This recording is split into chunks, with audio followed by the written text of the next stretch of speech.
Ahora, como nunca antes, necesitamos comprender la verdadera ciencia de la educación. Si dejamos de entender esto, nunca tendremos un lugar en el reino de los cielos. Por inquietante que pueda parecer, esta declaración nos invita a cuestionar lo alcanzado, lo conocido, lo así llamado aceptable en nuestro entorno. ¿Qué pasaría si lo que considero correcto no es así? Puede ser lógico, pero no por eso mostrar toda la cara de la verdad. O quizá exista un sistema educativo creado por aquel cuyo pensamiento no tiene comparación, por el Padre de las Luces. Desde la eternidad, el alto y sublime ideó un plan simétrico, ancho y profundo, para desarrollar todas las facultades de sus criaturas. En el caso de los seres humanos, este sistema tuvo su inicio desde la misma creación, el salón de clases, el jardín del Edén, Adán y Eva, los estudiantes, el libro de texto, la naturaleza y el maestro, el Dios creador. En el principio creó Dios los cielos y la tierra. La tierra estaba desordenada y vacía, y las tinieblas estaban sobre la faz del abismo. Y el Espíritu de Dios se movía sobre la faz de las aguas. Y dijo Dios: sea la luz, y fue la luz.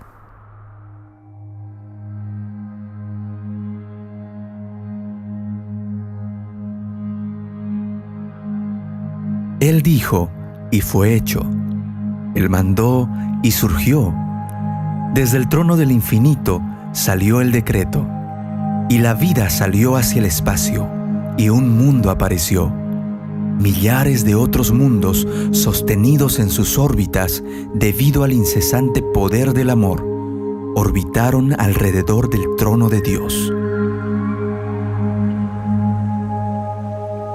Pero aún en las tinieblas, su presencia penetró, y cuando el Espíritu de Dios se cernía sobre las aguas, Él dijo: haya luz, y las tinieblas huyeron delante de la palabra. La luz, reflejándose de su propio ser, le agradaron, y Él quiso que estuviera siempre presente, acompañando toda forma de vida.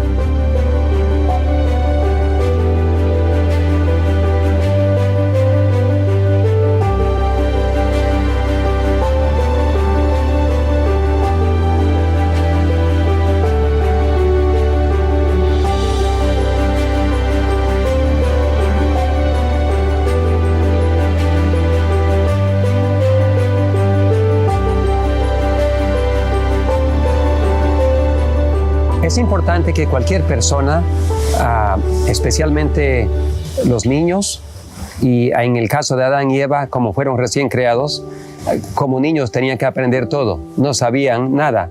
Entonces, el mejor lugar para aprender es un lugar donde uno puede observar las leyes de física, las leyes de genética, entenderla y comprender la hermosura de lo que Dios ha hecho, comer de los frutos de tus manos. Uno cuando planta árboles y planta verduras y ve que producen y se come y es tan rico, uno se da cuenta que hay un creador que ha hecho eso para nuestro bien, para nuestro gozo.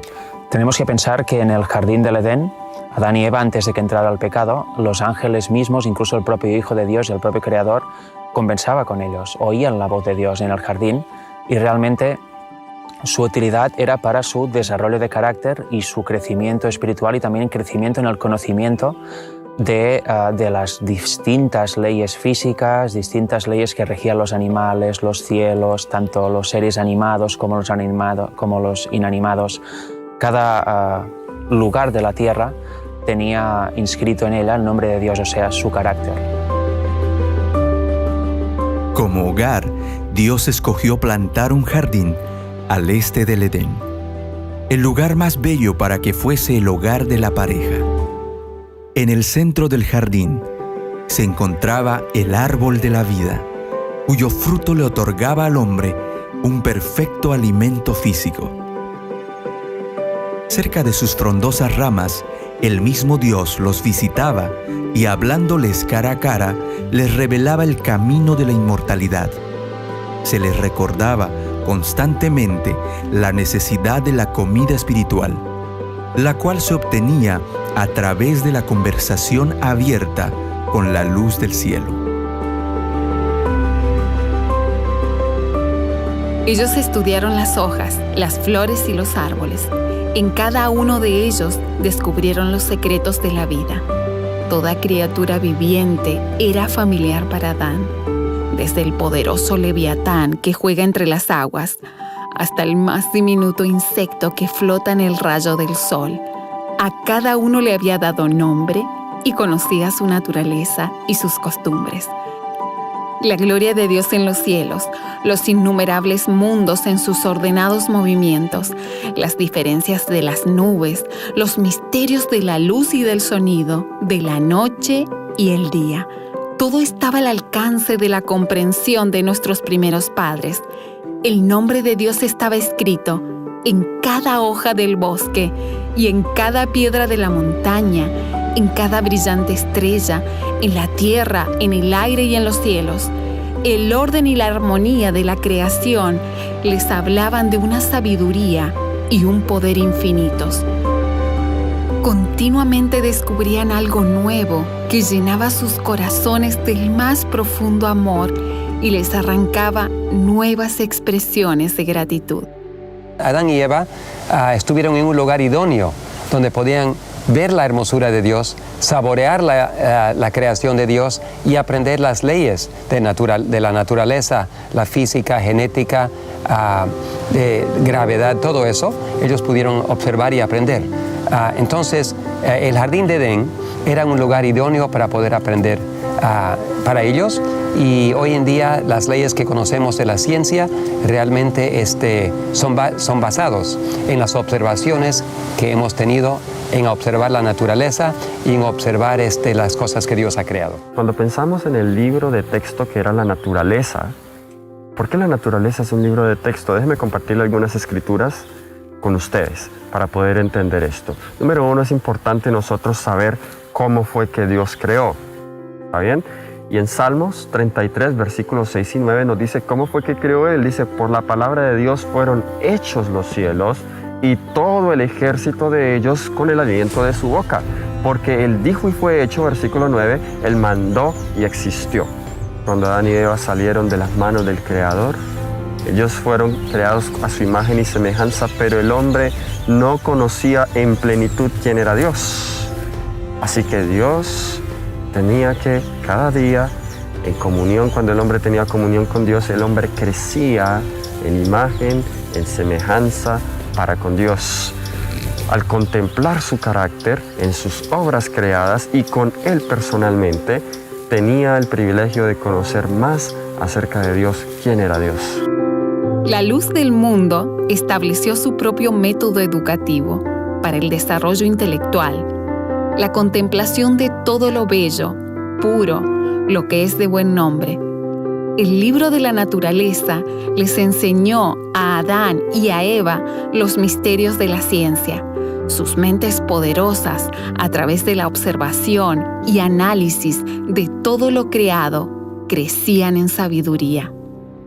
Todo rayo de pensamiento se alimentaba por la estimulación visual que la inocente pareja estudió en su entorno. Satanás también conoce el poder de la contemplación y ha acechado a cada individuo con imágenes y sonidos que violentan, degradan y alejan al ser humano de Dios.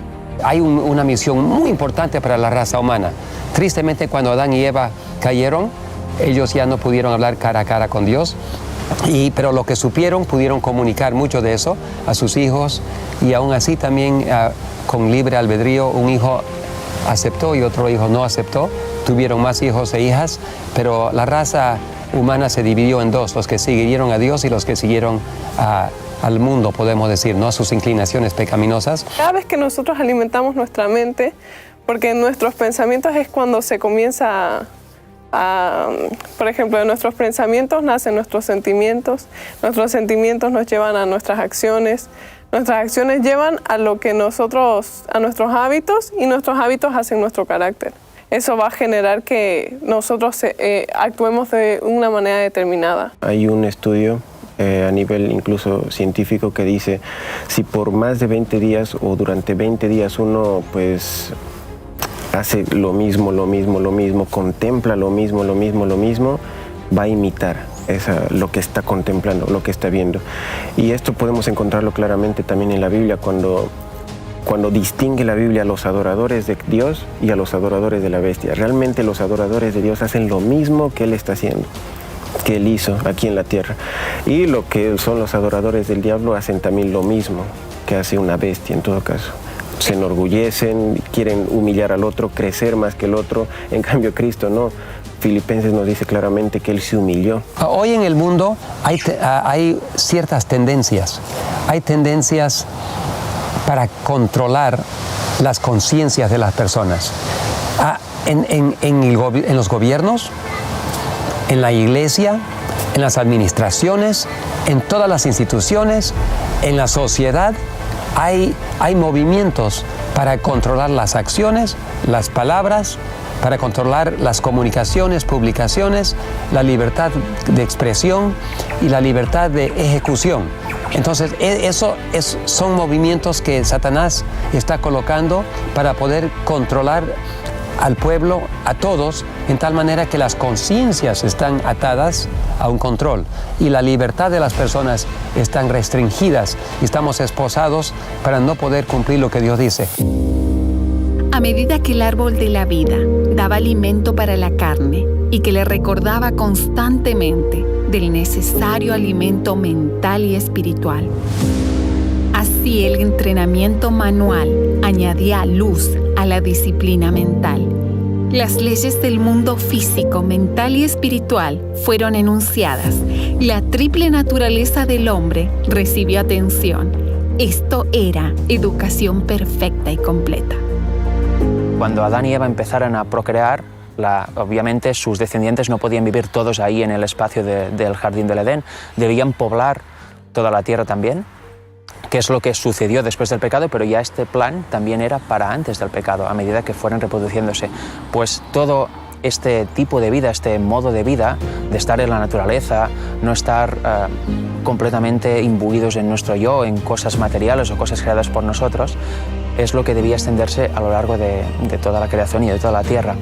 Con lo cual, si antes del pecado, como hemos visto aquí, no debían estar ociosos y el trabajo que hacían para refrigerarse era para ampliar su mente y desarrollar su carácter, imaginaros ahora que ya llevamos unos cuantos milenios de pecado, lo que debemos hacer, ¿debemos estar en ciudades o debemos estar mejor en ambientes naturales? ¿Nuestro ocio debe ser para perder el tiempo literalmente y desconectar, como se dice mucho actualmente, o para desarrollar nuestra mente, desarrollar nuestro carácter? Hay un texto de la Pluma Inspirada que dice: el trabajo que da utilidad a la mano es la que ennoblece el carácter. Y el trabajo útil es la agricultura, puede ser carpintería, cualquier trabajo manual que sea útil y que beneficie a otros y también pues a nosotros, ¿no? En cuanto a carácter. Los profesionales necesitan el beneficio de la educación manual. Un hombre puede tener una mente brillante, puede ser rápido para la asimilación de ideas. Su habilidad y su conocimiento pueden asegurarle un lugar en su profesión escogida. Y sin embargo, hallarse lejos de ser idóneos para desempeñar sus deberes. La educación que se basa mayormente en los libros induce a pensar superficialmente. El trabajo práctico estimula la observación minuciosa y la independencia de pensamiento. Debidamente hecho, tiende a desarrollar el sentido común. Cultiva la capacidad de hacer planes y ejecutarlos. Fortalece el valor y la perseverancia e induce a practicar el tacto y la pericia. Dios le dijo a Adán que recogería, labraría la tierra con dolor, con sufrimiento y que tendría que pasar a comer también plantas del campo, no solo frutos con semilla como era antes de la entrada del pecado. También nos dice que la tierra produciría cardos, no todo sería ya tan bonito, tan homogéneo, tan vivo para la vista, ¿verdad? Pero aún y así, con la misericordia de Dios y el amor de Dios, observando la naturaleza y trabajándola en ella, vemos que después en el cardo, por ejemplo, luego sale una flor. Por tanto, vemos que aún sigue ahí el carácter bueno de Dios. Ahora, porque Él sabía que en este tiempo también iba a ser parte de nuestro plan de salvación. Realmente, y dice, mira, es también una salvaguardia contra la tentación. Su disciplina pone freno a la complacencia y promueve la laboriosidad, pureza y firmeza. Ahora, esto forma parte del gran plan de Dios para que nos repongamos de la caída. De la vida al aire libre obtendrán los hombres, las mujeres y los niños el deseo de ser puros y sin engaño. Gracias a la influencia de las propiedades vivificantes de la gran fuente de recursos de la naturaleza, las funciones del cuerpo se fortalecerán, se despertará el intelecto, se vivificará la imaginación y se regocijará el espíritu. La mente estará preparada para apreciar las bellezas de la palabra de Dios.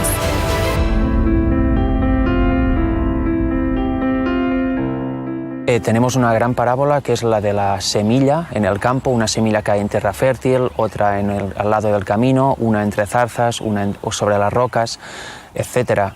En aquel tiempo, y ahora también debería ser así porque debemos volver a la vida de campo, un agricultor entendía perfectamente el funcionamiento del reino de los cielos y de cómo debe funcionar la vida espiritual de cada persona porque él labraba su campo y sabía que primero había la semilla, luego había un crecimiento, crecía más y al final daba fruto y se podía segar. Y también sabía que este crecimiento él no podía hacer nada. Hay un principio vital en cada semilla que lo da Dios, que hace que explote y que empiece la vida. Y sabía que él debía regar, debía plantar el cultivo en un lugar donde los elementos naturales como el viento, el sol, estuvieran presentes, pero sabía perfectamente que él nada podía hacer para que creciera. Había un principio vital, algo en la semilla que no dependía de él, dependía de Dios. Y así es como actúa en nosotros Dios. Nosotros lo elegimos seguir, pero luego hay un principio de vida que instaura Dios en nosotros que no depende de nosotros mismos, sino que lo implanta Él y Él da el crecimiento. Yo quiero tener una relación cercana con Dios. Y muchas veces nosotros vivimos relaciones superficiales con Dios. Y no nos dedicamos el 100% a Él. O sea, no decimos realmente, bueno, voy a tener una relación cercana. Y mientras uno va acercándose, y como dice ese versículo en 2 Corintios, mientras vamos viendo la gloria de Jesús, eso nos va transformando y nos va abriendo los ojos a otras cosas que nosotros no nos dábamos cuenta que eran malas. La belleza de la naturaleza por sí misma aparta el alma del pecado y de las atracciones mundanas y la lleva hacia la pureza, la paz y Dios. Por esta razón, el cultivo del suelo es un buen trabajo para los niños y jóvenes. Los pone en contacto directo con la naturaleza y el Dios de ella. Será especialmente valioso para los niños y los jóvenes nerviosos. Hay mucha salud y felicidad para ellos en el estudio de la naturaleza, y las impresiones hechas no se desvanecerán de su mente porque quedarán asociadas con objetos que están continuamente delante de sus ojos. En el mundo natural, Dios ha puesto en las manos de los hijos de los hombres la llave que ha de abrir el alfolí de su palabra. Lo invisible queda ilustrado por lo que se ve. La sabiduría divina, la verdad eterna y la gracia infinita se extienden por las cosas que Dios ha hecho. Dios ha hecho hermoso este mundo porque se deleita en nuestra felicidad.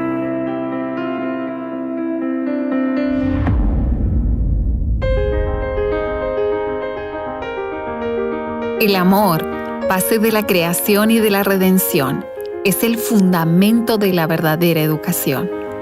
Esta ley, la ley del amor, fue dada por Dios como guía de la vida. El primero y gran mandamiento es: amarás al Señor tu Dios con todo tu corazón y con toda tu alma y con todas tus fuerzas y con toda tu mente. Amar al Ser infinito, omnisciente, con todas las fuerzas la mente y el corazón significa el desarrollo más elevado de todas las facultades. Significa que en todo el ser, cuerpo, mente y alma ha de ser restaurada la imagen de Dios. Semejante al primer mandamiento es el segundo: amarás a tu prójimo como a ti mismo. La ley del amor requiere la dedicación de todo el ser al servicio de Dios y de nuestros semejantes. Este servicio nos constituye en bendición para los demás. La abnegación es la base de todo verdadero desarrollo. Llegamos a participar más plenamente de la naturaleza divina. Bueno, la obra más importante confiada al ser humano es la del carácter. La obra en cuanto al carácter, de desarrollar un carácter simétrico para poder llegar a la eternidad. Cuando nosotros comenzamos a observar la naturaleza, comenzás a ser otra persona y lo notas, porque tus pensamientos comienzan a cambiar, tu forma de actuar también, tal vez sos más paciente o tenés más amor en el trato con los demás y también tenés más como que compasión a las personas que también han sido afectadas por algo que vos también fuiste afectado y ni siquiera te diste cuenta. Lo que hace del ser, de la persona, alguien útil para la vida y para sus semejantes es el carácter. Porque si uno es torpe, tosco con los demás, o sea, ¿qué tipo de ayuda va a hacer? ¿Qué tipo de ayuda va a hacer a los demás? Entonces, la verdadera educación la comparamos con la educación secular. Vemos que hay una gran diferencia, porque mientras que la educación secular en su mayoría educa solo el intelecto, lo educa a uno para servirle a este mundo, la verdadera educación nos educa a nosotros para servir al prójimo en este mundo y también a Dios en el mundo venidero. La sangre de Cristo es lo que nos da acceso al cielo, pero ¿qué es lo que nos prepara para vivir allá? Es la verdadera educación. Y esto va muy de la mano con lo que es la santificación en el hombre, ¿no? Entonces, esta obra tiene que ser la más importante. Y quiero parafrasear una cita también de la hermana Joy que dice, el carácter es poder. Y así como la verdadera educación imparte poder, quiere decir que nos imparte ese carácter que necesitamos para ir al cielo. La verdadera educación. Nadie que vive para sí percibe una genuina dicha. ¿Entiendes cuál es tu destino? La eterna felicidad. Este saber producirá hombres que sean amos y no esclavos de las circunstancias. Las pasiones no le dominarán. Coopera con el propósito divino. Despierta. ¿Puedes ver el ideal de Dios para ti? Tan elevado como el cielo, tan amplio como el universo. Una educación así no se puede completar en esta vida. Continuará en la venidera. Esta educación le asegura al estudiante de éxito su pasaporte de la escuela preparatoria de la tierra a la superior, la celestial. Hay que tomar una decisión. Hay que decidirse si vamos a trabajar para Dios o los hombres. Ya yo tomé mi decisión, no tengo que pensarlo dos veces. Yo trabajo para Dios y voy a hacer lo que Dios me dice, cueste lo que cueste, y la fuente, el creador de todos los recursos en el universo va a cuidar de mí.